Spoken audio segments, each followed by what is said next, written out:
This is Make It Plain. Make It Plain. MIP With Masamela Matfumo. Mark Thompson. Make It Plain. Get woke. Our favorite time of the week, once again, ladies and gentlemen, time for Thursday Kos with the founder of the largest online progressive community, still going strong, dailykos.com, civics with a Q.com, the host of the podcast, The Brief, Markos Militzis joins us. Markos, how are you, buddy? Doing great. How are you doing? Just fine, just fine. I was saying to Markos, but last week and even just now as we were getting started, folks, we're getting ready for Selma. Some of you join us there annually. We're going once again this year, of course, as we go every year. And I was just saying to Markos that President Biden is coming. And something I was about to share with him, I'll share with you all in advance. We'll be streaming live Friday night, tomorrow night, from the famous or infamous, if you will, Dallas County Courthouse, where people were denied the right to vote, that famous scene in Selma, the Oprah Winfrey movie, Ava DuVernay movie. The place upon the steps were where C.T. Vivian was bloodied trying to register voters. We have an annual event, as many of you all know, called the Public Conversation, a Town Hall, and we always talk about voting rights and issues in the macro. For this year, though, Markos and others, and those of you listening, we're going to do micro. Selma is still devastated by a tornado, and relief from the federal government has not been as forthcoming as people would like, one. Two, Markos, as you know, and others of you know, Selma is a place where we all go to celebrate democracy. Selma was the birthplace of modern democracy in this country, if not democracy in general. Selma happens, people get the right to vote. Before that, all Americans couldn't vote. And it is getting more and more shameful that Selma is the kind of place that everyone comes, and I'll be specific. There's John Lewis used to bring Republicans, both sides of the aisle with him. Steve Scalise, people like every year was somebody. I mean, when Paul Ryan came and those other characters, and they would come and get the photo op on the bridge, but do nothing about the conditions in Selma or the people of Selma or the people that Selma represents. We're tired of that. And so we're going to have a conversation this Friday night, folks, and we'll carry it live across all of Make It Plain social media about Selma recovering from the tornado and Selma recovering from the long-term economic and employment deprivation that it always suffered. The birthplace of democracy should be a jewel in this country. There should be jobs and opportunities and economic development like other cities. I'm going to say this too, Markos. We look at what's happening in Jackson with the water crisis. Well, they appointed some new judges over there. What's happening in Jackson, the word is that the idea is to continue to frustrate the black population, deny them water, deny them rights, force them out, so that Jackson, the only metropolitan city in Mississippi, can then be gentrified. Who's to say that's not the plan for Selma? Why is Selma so? This is where democracy began. No Selma, Jimmy Carter's not president without Selma. All right, Jimmy Carter was 11 years after Selma. First president elected from Georgia. Jimmy Carter was 8 years after Dr. King's assassination. I don't think we realize how close all this was. Yeah, seriously. Yeah. Really. I mean, that's real close, y'all. And there's a reason for that. You don't have Jimmy Carter. You don't have Bill Clinton. You don't have Barack Obama. You don't have Al Gore and Hillary Clinton, who actually won. You don't have Joe Biden without Selma. Mm-hmm. So, some may consider it impolite. Now, I've invited administration officials, infrastructure, Mitch Landrieu, HUD, Marsha Fudge, FEMA director, Buttigieg, transit. I've invited all these people who can contribute to the conversation on economic development and infrastructure in Selma. And at this point, as of this hour, I can show you the emails. We've been talking. They're not ignoring my emails. And this is before President Biden decided to come. Frankly, President Biden was about to come with another group and do the photo op on Saturday. That's the thing now. There's the bipartisan photo op on Saturday, so they can skip being with the masses on Sunday, right? Mm-hmm. We sent a letter to the White House. Me, Reverend Barber, other members of the clergy said, no, that's inappropriate. You need to be here with the people. And apparently the White House heard that. Also, I don't think Markos Biden really wanted to be up there with the folks. Because he didn't go. No, really, he didn't go on Fox News Sunday on Fox Super Bowl. Yeah. I don't think he likes to play those games, which I respect. I mean, you risk going up there, man. I'm gonna be honest with y'all. Marjorie Taylor Greene might be on the bridge Saturday with this other group. Who wants to see that? This is hypocrisy, and I hope I'm not there because I might shut it down. I hope I'm on another side of town. But they do that, Who knows? Kevin McCarthy might come Saturday just for the photo op. We said, Biden, don't come for the photo op. Come and invest in the community. And he's doing it. He's coming Sunday, and we had conversations. We also have asked not just to give a speech at the bridge. We've invited him to go and see some of the community devastated by the tornado. Mm-hmm. And I'll be honest with y'all, the parts of Selma, you can't tell where the tornado began or it ended, whether or not, because there's some places that still were deprived before the tornado. Some parts of Selma still look like they did in 1965. This is the birthplace of democracy in this country, if not part of the world. If we consider ourselves the world's greatest and most long-standing democracy, well, are we? Can we be if we just really got democracy in 1965? Mm-hmm. Selma is the equivalent of South Africa. Okay. Soweto uprising, all those things that happened that led to the Sharpeville massacre in 1960 sparked that movement in its modern day form. Selma sparked ours. So you all be on the lookout for that Sunday. We'll be there. And hopefully we'll get something. Friday night, though, public conversation as usual, but a different take. And we've asked those who are victims of the tornado, who are impacted people, to come and tell their stories, because America needs to hear what Selma does and does not have, and it's missing a lot. So we want to make a change here. And I've been talking to White House's ear off, the staff, the advance team, and all the nice people, very nice people. But I've been saying, y'all, we got to do something different. And I was very frank with them. You can't take $500 million to Ukraine, which is fine. I'm not opposed to that. And then not give Selma $50. Mm-hmm. You can walk and chew gum at the same time. I mean, this is a false dichotomy that a lot on the right are trying to use with East It's Palestine or it's Palestine, right? Yeah, why aren't you sending money there? It's like, let's send money to everybody who needs it. Like, there's a lot of people who don't need the money who are getting the money. Big pharma and subsidies for big oil, and there's plenty of places if we want to cut tax cuts for the rich. If you want to send money to people who need it, we can actually work on that. That's a very easy bipartisan task if they are actually serious about doing so. So the fact that Ukraine is getting our old military gear, it's not even like they're not getting the new stuff. They're getting our old military gear, stuff that's already sitting in storage. Does not mean we can't help Selma, that we can't help East Palestine, and we can't help all the Americans all across the country that are dealing with serious issues and could use the help of the federal government. So 100% agreed. Yeah. So folks, be on the lookout for that Friday night, tomorrow night, 7 Eastern. Check out our social media. We'll be streaming live. Reverend Barb and I will be there, and others. You'll be hearing from Selmans, people from Selma citizens, about what is taking place in Selma. So, man, I want to go so bad, but you haven't been yet, man. You got to come. I have not got. I'm a full-time single dad, so it's tough for me to get away from my daughter. Well, now you know what though. I'll be honest with you. Your son's away, but you need to bring your daughter too. 1 year you all had to come. She needs to. Yeah.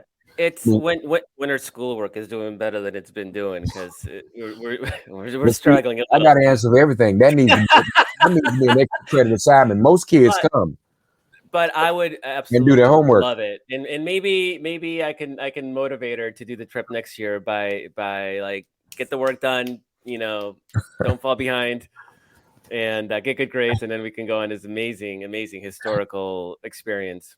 You folks, I know we're getting off a serious topic, but you all will recall when the year my son went the first time, and his cousins, I took all the kids with Dick Gregory. And they have never been the same, because Dick was in rare form. God bless his soul. He was still with us. He told dirty jokes the whole time. And I had to make sure they didn't write that in their reports. when we got back to New York, That's awesome. the night we landed in landed in New York from Selma, Lawrence O'Donnell had me on his show. So we rushed from the airport. My son is with me. And he puts my son on the spot, puts him live on there and asks him what he thought about Selma on live MSNBC. And I'm praying, please do not say anything that Dick Gregory said. And I'll just give you one anecdote. Dick was asked, before the public conversation, we have something called the mock trial, everybody, where we have students try the case of Jimmy Lee Jackson, who was killed. That's what led to the voting rights march. That was a Black Lives Matter march. Jimmy Lee Jackson was killed by the police in a voting rights march, and they were going to march his remains, his coffin, across the Edmund Pettus Bridge to Montgomery and have deliver his coffin to George Wallace, since his state troopers killed Jimmy Lee Jackson. So everybody's testifying, what brought you to Selma in 65? So they get to Dick Gregory. Mr. Gregory, what brought you to Selma? It's a real serious moment up until this point. Dick said, well, I didn't come here to be involved in the movement. Markos, he said, I came to Selma to meet a young lady by the name of Sassy Quick Trick. Just like you're doing. The mock trial was over. And he wasn't expecting that. Was not expecting that. He got caught up in the movement, coming to see this little lady, her name's Sassy Quick Trick. So yeah, I mean that was my kids' experience, and my son and his cousins, all his age. There's about 5 of them, women and men, young kids, boys and girls. So they were like, and nothing excites young people more than misbehaving old people. Yep. You know that, because that makes them feel empowered. We're the parents. But when grandparents act out, look, younger kids love it, because it's like, oh, we can act out because they're overriding your behavior. Yeah. And those kids, they would look a little bored. But when Dick said that, those kids looked up from their phones and were just in awe. And so, yeah. Awesome. I love it. It was great. But no, we got to get you to Selma. Look, everybody's got to come to Selma. And let me just say, everybody, when I get off of Selma, it's 58. This is 58th anniversary. 2 years, it'll be 60th. Make your plans. Yep. This is the 60th anniversary of March on Washington, ladies and gentlemen. Not missing that one. Yeah, this is this year. 60th anniversary of March on Washington, 1963. 60th anniversary of the Birmingham Crusade. The fire hoses, the dogs, the children going to jail, 1963. This is the 60th anniversary of the 4 little girls bombed in the 16th Street Baptist Church. This is the 60th anniversary of Meg Evers. All of these events happened in 1963. And we were still 2 years away from Selma. And then 11 years, 3 years from Dr. King being assassinated, 11 years from Jimmy Carter, and on and on. And when you say it that, like, you realize this ain't ancient history. Nope. Jimmy Carter, barely 20 years. All right. Not even 20 years after Dr. King's assassination. Mm-hmm. And I'm going off. I said this the other day to a group I was speaking to. I was with Reverend Alan Bosak, who's a veteran of the anti-apartheid struggle at a conference last week. What we did in our lifetime, Markos, that I don't know why we can't do it again. We defeated Ronald Reagan 3 times. We stopped Bork. We stopped his veto of sanctions against South Africa, and we won the Martin Luther King holiday, which a bill he said he never signed. It's amazing. That was the power we had. You don't lose that. What you're not supposed to lose that kind of power. You're supposed to continue to have that level of organizing capability. And this was before social media, mm-hmm. and before really cable news. Mm-hmm. We were able to get these things done. So, folks, we need to go back and figure that out. And maybe because of social media and cable news, aka Fox News, they were able to build bulwarks against that kind of power that the Black community was building, and the inroads that they were making. I mean, that was clearly a backlash. Ronald Reagan was a backlash. So it's all related. I mean, they saw that power. They saw what you guys were accomplishing, and they mobilized and they did their thing to stop it. Yeah. Martin Luther King weekend, I spoke to the AFL-CIO in Washington, and I talked about the original insurrectionist, Ronald Reagan, and the whole place just exploded. Because that's what he was. He busted the unions. He did. Ronald Reagan was horrible when he came in office, you all. So we defeated all that. But that's a good segue. Fox. So wait a minute. You got to help us through this, man. Fox and Rupert Murdoch admit that they lied on the air, that they went along with that because of money and because of ratings and because they knew that's what their audience wanted to hear. Mm-hmm. If they've never seemed as though they've had an Achilles heels before, I think they do now. I think this is really bad. Fox News is in trouble right now.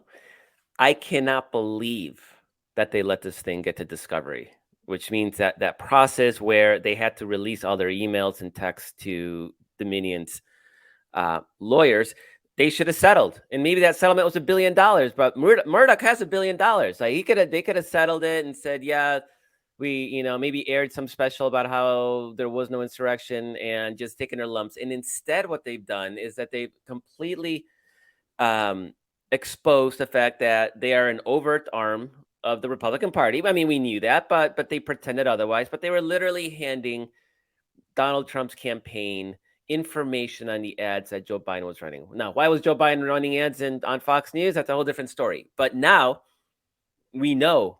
There's no illusion. If you're running ads on Fox News, you're literally funding your opponents, and they're getting intel and information. We find out that they were afraid that if they told the truth, that they would lose their audience to Newsmax and One American Network, the other even wackier right-wing outlets. So there's an admission that if they told the truth, they cannot hold the conservative movement together, that they have to lie to them, tell them what they want to hear. There is no adherence to any notion of truth and reality. And to see that as plainly written, and for some reason that nobody really seems to understand, there's a lot of redactions in what we've seen so far. And there's a move right now in the lawsuit by some media organizations to remove those redactions. So what we're seeing without the redactions is bad enough. I can't even imagine what's been redacted. So it is not, it's obviously it's a public relations catastrophe. It just lays bare once again, does the lack of truthfulness in a conservative movement, and financially it may wreck. I mean, this is a multi-billion-dollar potential verdict against Fox News, and this is just Dominion. There's others. I mean, because it wasn't just Dominion that was being attacked by Fox News and its people for the claims that they had stolen the election for Joe Biden. So it is. I can't believe it's gotten this far. And there's a concept in the law called summary judgment. And summary judgment basically says there is no disputes of the fact. If you take the defenses or the any of the sides, if you take all what they're admitting, put it all together, if there's no dispute, there does not need to be a trial on the facts. They can move on to a trial on the remedy, the penalty. So Dominion's basically saying, which this is almost unprecedented, for a plaintiff to call for summary judgment. Usually what happens is you get sued and you're on the defense and you go, judge, like they're making these claims, but like even if they're right, it doesn't meet the threshold. Does not meet the threshold of any wrongdoing, and then the judge will throw it out. And you'll see this with a lot of frivolous lawsuits, all the stuff that Donald Trump does. He'll make up some claim. There's no real legal cause of action, so the judges will throw that out. That's summary judgment. In this case, it's the plaintiff calling for summary judgment. I don't know if I've ever seen that, but I'm sure it happens, but it's very, very rare. And what they're saying is, look at what they have said. This is their words. We don't have to prove that they knew they were telling falsehoods, that they were peddling lies. They themselves are saying so. So we don't need to have a trial. And the way that the law is written is that you need to have one false claim, one item of defamation, and one person delivering it. That's all you need, right? Dominion brief, in their brief for summary judgment, had 198 pages of examples, dozens of Fox News executives admitting that it was a lie and allowing that content to continue. and example after example after example of lies that they admitted. Again, we don't need to have a trial. Is this really a lie? It's not a lie. Did they really know it was a lie, or was it an honest mistake? They admit it. So Dominion's saying like, this is give a summary judgment. Let's just go straight to the damages trial. And gotta say that Fox News responses have been really, really weak. I mean, I don't think there's a case there. And again, I am shocked that it has gotten this far and that Fox News didn't try to find a way to settle. And you're right. I don't know of a situation where it's the plaintiff that asks for summary judgment. Normally, that's something that the one being sued does to knock it out. But you're right. There's no dispute of fact. Yeah. I mean, there's none. Yeah. So, a judge may want to go to trial just because it's such, the damages are so high and it's so high profile. Who knows? I don't see a reason to have a trial. It'd be a waste of everybody's time. And if there's a trial, it could literally be a one-day trial because it's there. I mean, nobody has to argue anything. They admitted that they lied. They admitted that they knew they were lies, and they admitted they did it because they did not want to lose market share to Newsmax. So I wonder what I guess we can only speculate, what their viewers think about that. Like, okay, you're admitting to us that you're trying to keep us in your fold, to keep us going somewhere else, which might be more to our liking. I think that's what a Fox viewer has to be wondering. Well, they would if they knew what was happening, but Fox News has forbidden anybody on the air to talk about that. Because even Howard Kurtz, who's their media critic, he was going to try to run a segment on it, and he was shut down by the network, by Murdoch. So they don't know. They're in their bubble. They're happy in their bubble, completely blissfully unaware that not only have they been lied to, but the execs knew they did it on purpose in order to protect their market share. Yeah, you're right. They don't know because they don't watch nothing else. Yeah, they don't. That's their sole source of news and information. So yeah, but it'd be a great question. I would love to find out what they would think if they found out that they were. I mean, they'll there's cognitive dissonance. They'll find some way to rationalize how the deep state or this or that. Who knows? They'd find a way. What do you think on another subject? What do you think about the China committee? Yeah, the China committee didn't even talk about the Chinese balloon. And what was that? Matt Gaetz at one point, or Matt Gaetz at one point was quoting from Chinese state propaganda and got called on it and looked like a fool. I mean, it's kind of hard to for a while. Those Republican hearings, there's some entertainment value to it because they're so freaking dumb. But after a while, it starts getting really obnoxious and like, this is taxpayer money that is being wasted on just the most ridiculous, nonsensical right-wing conspiracy BS. And what's weird to me, like just absolutely bizarre, is that the Republicans lost this last election. They should have won in a landslide. It was a midterm election. President in power is a Democrat. Historically, that means bad news for Democrats, for the party in power. We won the election. Yeah, they took the House, but because of redistricting, not because they actually won more votes. And it is clear why they lost. It was because of abortion. It's because they're, focusing on trans issues and focusing on CRT and a bunch of nonsense that nobody really cares about except their little bubble, their little Fox News bubble. And to think that after the results of that election should have been like, yeah, maybe we should start focusing on things people actually care about. But that's not what they're thinking. That's not how they're responding. They're doubling down. Now they have a new thing where they're going after investment funds that take into consideration equity, the environment, and some, it's like social good type of, and they're trying to make it, illegal for the U.S. government to invest in, put any of its investments into such organizations. Stuff is so freaking ridiculous. Nobody cares. It is the fever swamp, gets all lathered up in this like frothy, mass of hysteria.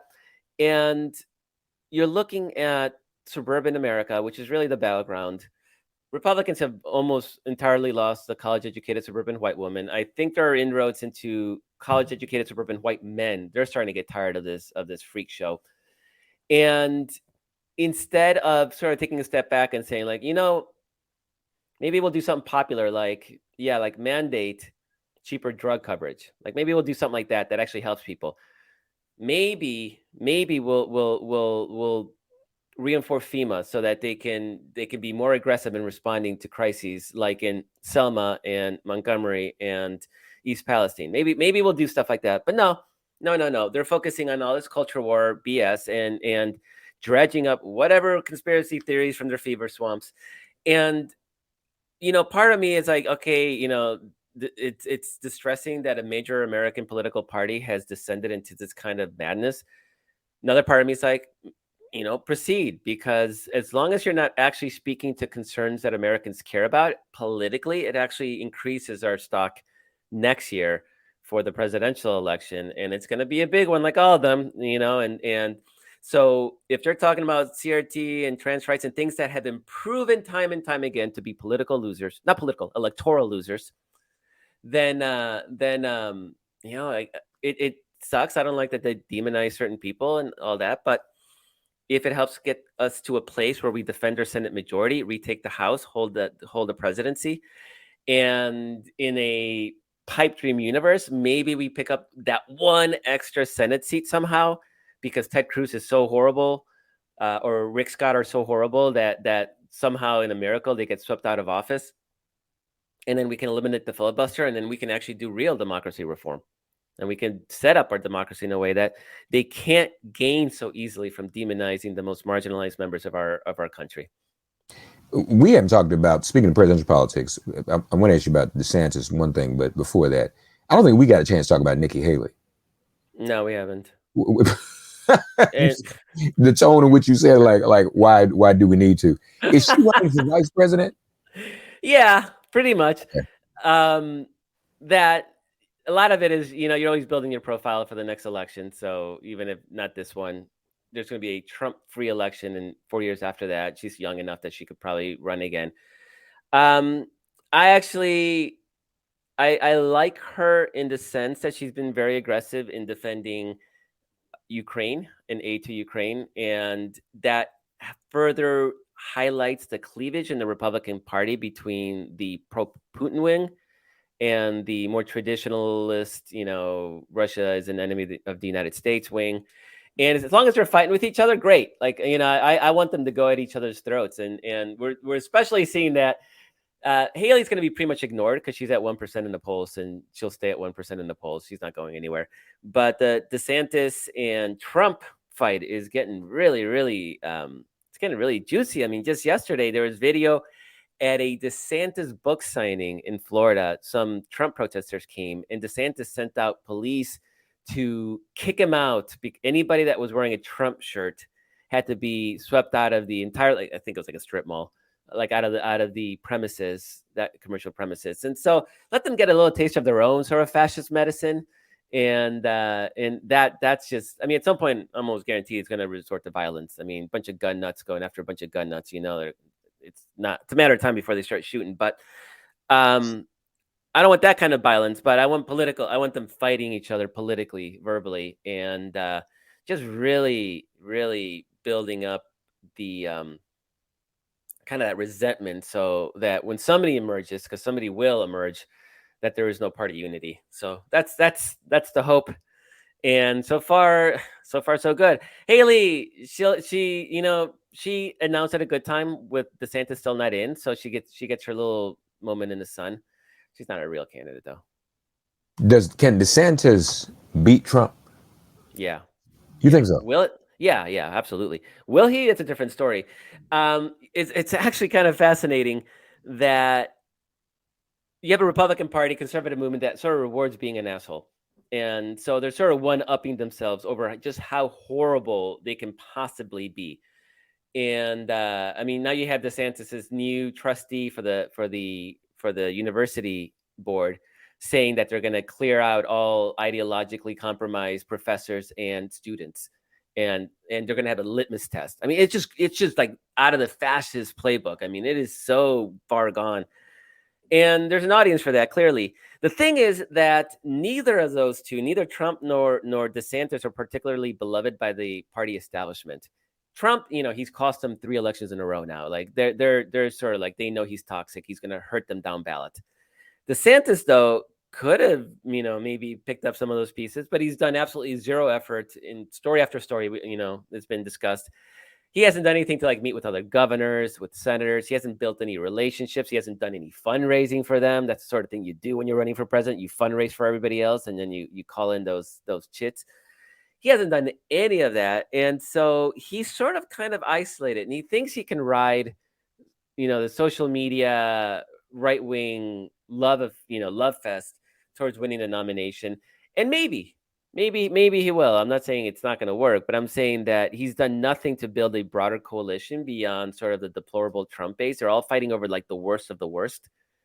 And I do wonder what that means for just the Republican Party in general. I mean, the way they are going, if those two are representative of what the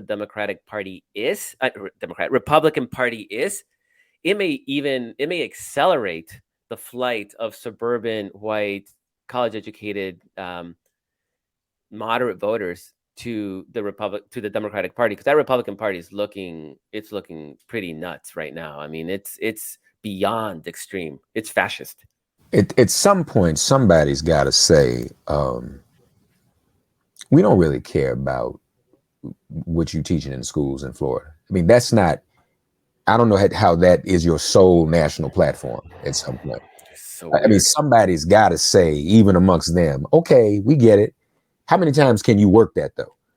I mean, we don't want Black history taught. You don't want it taught. You're just gonna ride that the whole thing. I just don't. I don't know about that. I mean, even as crazy as some of them are, I think at some point people gotta be said, well, I'm looking for a little something of substance.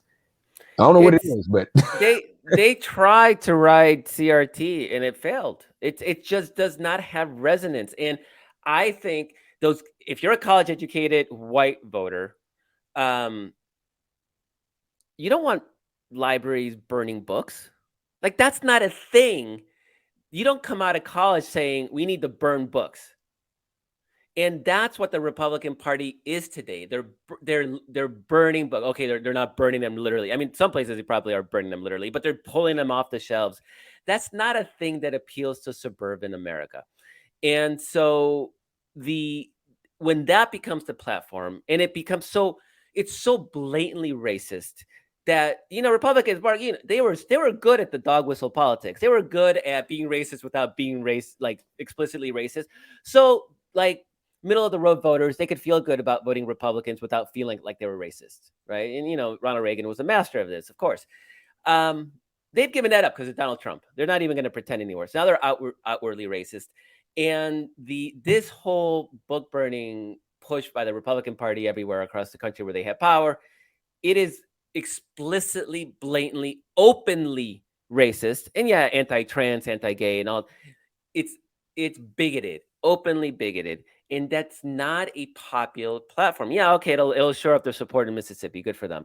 It's not going to play in the suburban battlegrounds that are going to decide this next election in the suburbs of Philadelphia and Detroit and Milwaukee and Phoenix. And those are the real battlegrounds. And this is not a popular. And they tried it and they lost. They lost in a midterm election they should have won easily just by existing. They lost. That's what blows my mind about what they're doing. And going back to the questions about the hearings, they are doubling down on that same nonsense. Well, and what's interesting about it is if they really wanted to think about how they've been successful in the past, Lee Atwater's on record. He talked about the Southern strategy, Nixon, Reagan. It was the subtlety. And they won. You had Nixon for 2 terms. You had Reagan for 2 terms. With Nixon for almost 2 terms. So, I mean, you all don't see that for yourselves. What that was, and I'm sure if people like that were still around, they'd be like, that's why I think the Bushes, W probably has been looking like, what do you say to? They had a winning formula. It worked for them, but it was not good enough to be subtle about it. They had to be out and proud about it. And Donald Trump won a primary because of that. And again, he didn't win a primary. He won a primary not with a majority of the vote. He won a primary with like 35% here, 40% there, because Republican primaries are winner take all. Democratic primaries, you get a percentage of your vote. That's what you get. Right. With the Republicans, it actually rewarded the ideologue who could like muster 30 to 40% of the vote. And that's how he ended up winning the nomination. And it's taken him down this path that I don't see how they get out of it. I know Mitch McConnell is over it. He's been buddying up to Biden in the weirdest ways on Ukraine. He's been trashing Rick Scott and said, I don't know how Rick Scott's going to get reelected senator if he keeps going after Social Security. Like Mitch McConnell used Democratic talking points, wondering how Rick Scott was going to get reelected in Florida with all those seniors. So it seemed, I mean, Mitch McConnell had his time. He could have had Trump impeached, and then this would be a whole different world right now. They would have won the midterms. I'm pretty sure they would have won the midterms. But he was too much of a coward to do it back then. But now he's got 0 F's to give. I mean, he's so done with them. Unfortunately, McCarthy's not there. So he's going to keep enabling this relative minority of the Republican caucus, this MAGA caucus, to really set the agenda and define what the Republican Party stands for. What did W say on the inaugural platform to Hillary Clinton when Trump was sworn in? You remember? No, what did he say? Yeah, he looked at Hillary. He said, "This is some weird shit." And I can just visualize him saying that too. It's some weird shit.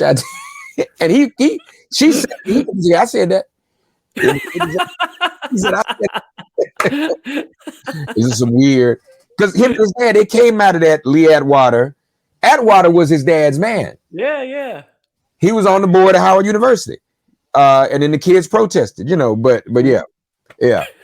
This is some weird shit, in that voice that he has. But yeah. All right, folks. As always, Thursday Kos, always great conversation. Stay tuned tomorrow from Selma. We'll be streaming it live on our social media, so be sure you check it out and hear what the people of Selma have to say. We got to do something for Selma. Places like Selma, Jackson, Mississippi, we got to be Memphis. We have to be concerned about the conditions of these places that are stops along our historic civil rights and American rights democracy trail. Thank you, as always, Markos. Always a pleasure. I don't generally get FOMO, but I'm going to be FOMOing tomorrow. So, yeah. Cool. Thank you, man. All right. Have a great. Talk to you next week. Thanks for getting woke and listening to Make It Plain. As always, perform an act of kindness on behalf of an elder or young person. Write a letter to a sister or brother who just so happens to find her or himself incarcerated. Offer libations to the ancestors upon whose sturdy shoulders we all now stand. And above all, give thanks to the God of your understanding by whatever name you call her and him. All God asks of us is that we give each other love. Thanks for giving MIP love. And please remember to subscribe and give us a 5-star rating. If all hearts and minds are clear, it has been made plain.